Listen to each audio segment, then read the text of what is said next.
Haleluya, haleluya, shalom blessed people. Kiranya berkat dan damai sejahtera Allah di dalam Tuhan Yesus Kristus menjadi bagian kita sepanjang hari ini. Bersama saya, Pendeta Theodorus dari channel Rumah Berkat, House of Blessing.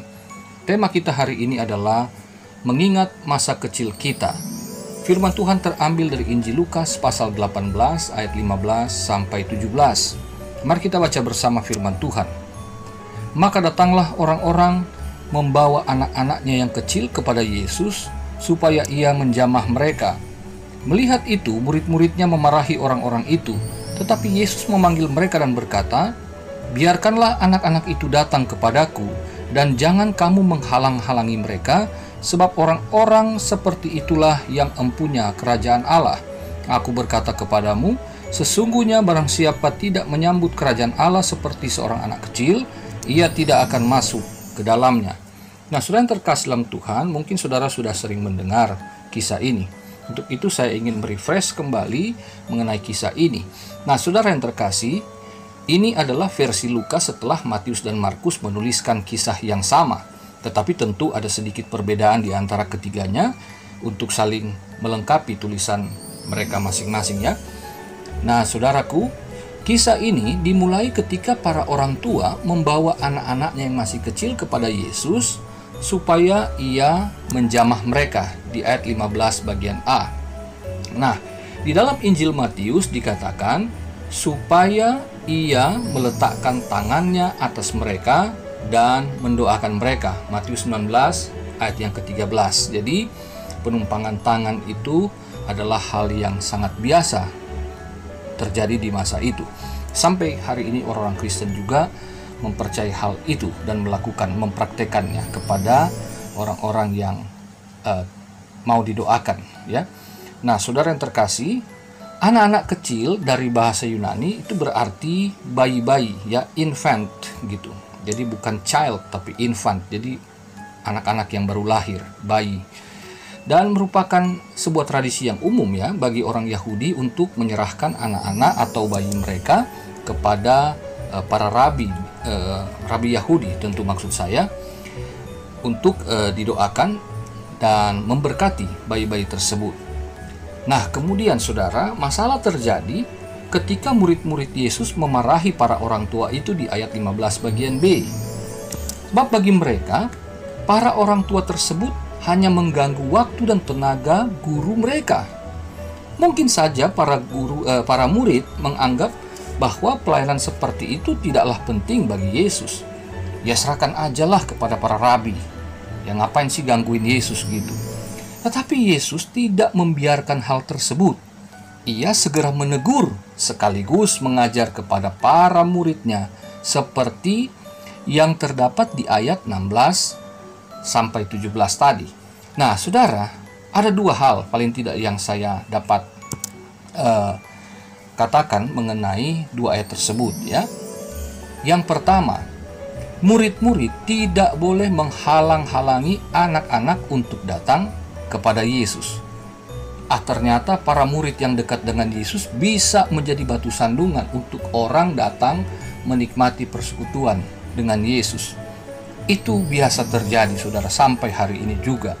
Jadi anak-anak biasa dibawa dengan penuh ketulusan ya dari orang tua, itu senang sekali kalau anaknya dijamah, diberkati seperti itu. Tapi murid-murid merasa itu sebuah gangguan. Nah, yang kedua, murid-murid harus memahami bahwa bayi-bayi tersebut adalah gambaran dari orang-orang yang berkenan kepada Allah. Sebab Yesus katakan mereka inilah yang empunya kerajaan Allah, atau mereka yang akan masuk ke dalam kerajaan Allah. Nah, saudara, perhatikan bahwa Yesus menggunakan para bayi ini untuk menggambarkan ya tentang pribadi setiap orang yang datang kepada dia, kiranya seperti para bayi itu. Bayi adalah pribadi yang polos, apa adanya. Dan bayi juga adalah pribadi yang belum bisa mandiri ya. Ia masih bergantung penuh kepada orang tuanya. Nah, saudaraku, ini artinya bahwa setiap orang yang datang kepada Tuhan dan layak untuk menerima berkat-Nya, untuk diberkati oleh Tuhan, adalah orang yang tidak munafik dan tahu bahwa ia butuh Tuhan. Nah, ini adalah satu pelajaran yang menjadi kontras dengan perumpamaan di ayat 9 sampai 14 yang diceritakan oleh Lukas sebelumnya.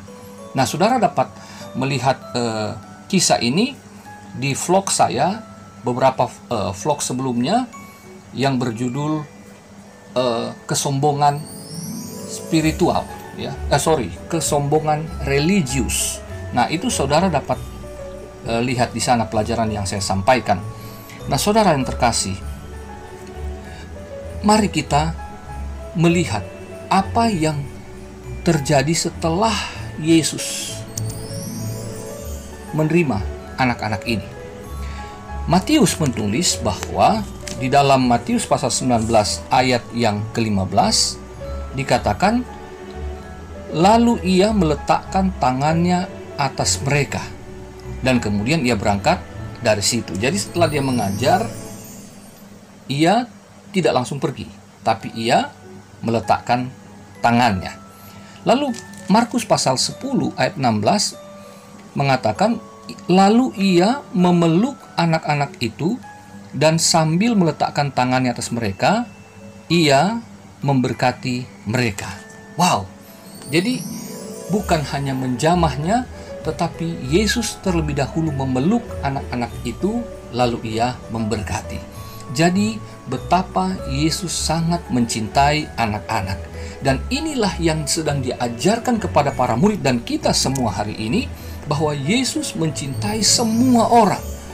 Bahwa di perumpamaan dari Injil Lukas yang saya sampaikan juga beberapa seri ini, bahwa tidak ada orang yang berkenan kepada Allah karena ia melakukan sesuatu dengan bergiat.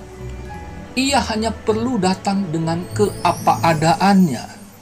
Orang Farisi merasa bahwa ia sudah dibenarkan, bahwa ia orang yang dimaksud Yesus, orang yang berdoa tidak jemu-jemu, itu saya, kata orang Farisi. Ya, saya memang menantikan Mesias. Tetapi dengan penuh kesombongan religius. Sementara si orang berdosa yang disebut pemungut cukai, ia merendahkan diri di hadapan Allah dan dialah yang dibenarkan oleh Allah.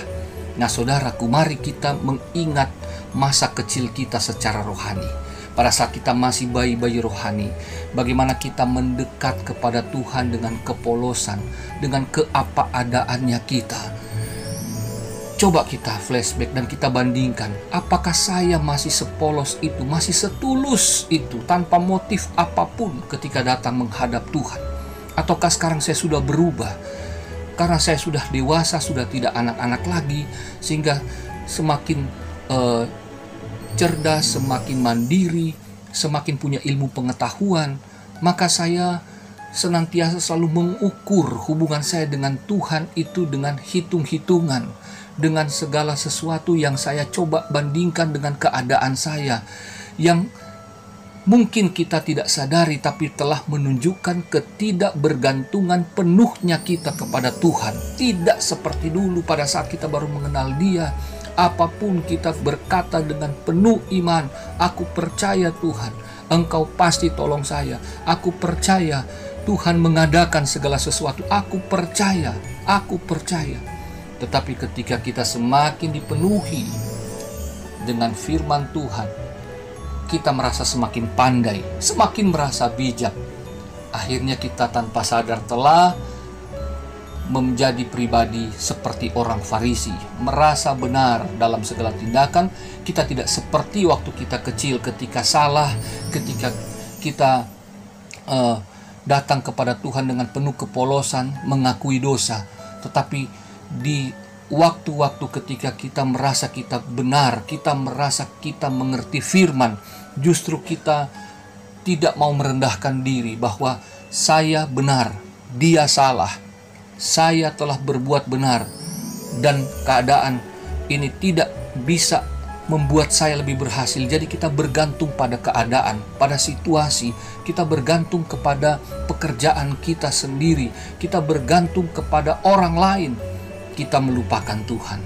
Di hari-hari yang sukar ini, mari saudaraku, ingat masa kecil kita. ketika kita belum menjadi dalam tanda petik menjadi pandai Alkitab, pintar secara rohani, kita bisa dengan tulus, polos, dan penuh sukacita menghampiri Yesus di dalam doa-doa kita. Mengapa sekarang kita mulai meragukan Dia? Mengapa kita sekarang mulai menghitung untung dan ruginya ketika kita masuk dalam pelayanan?